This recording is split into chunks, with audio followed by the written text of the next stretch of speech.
দর্শক দেখছিলাম এখানে সুন্দর সুন্দর বাচ্চা সরাই করছে মাঝারুল ভাই। মাঝারুল ভাই আসসালামু আলাইকুম, কেমন আছেন? কি অবস্থা বলেন তো আজকে? কয় পিস আছে? আচ্ছা, চারটে আছে। এই যে একটা ষাঁড় শাহিওয়াল, এবছর শাহিওয়ালের ষাঁড় বাচ্চা, শাহিওয়ালের ষাঁড় বাচ্চা, শাহিওয়ালের ষাঁড় বাচ্চা, শাহিওয়ালের ষাঁড় বাচ্চা আমরা দেখছিলাম এখানে।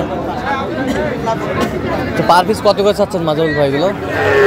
ভাই 43 বিক্রি 40 করে দেওয়া যাবে। 40 করে হলে দেওয়া যাবে। কেউ যদি নিতে চায় দেওয়া যাবে ভাই। দেন মোবাইল নাম্বার দেন। 0176 হ্যাঁ 50 হ্যাঁ 29 হ্যাঁ 521। আচ্ছা, নাম্বার যত করলে হবে ইনশাআল্লাহ। ঠিক আছে। দর্শক দেখছিলাম এখানে বেশ সুন্দর বাচ্চা শাহিওয়াল। আচ্ছা, আমরা দেখছিলাম এখানে বেশ সুন্দর ষাঁড় বাচ্চা। কেউ যদি নিতে চায় তাহলে দিতে পারবেন। ঠিক আছে, ওকে। বয়স কেমন হবে? 5 মাস 5 মাস 5 মাস করে হবে।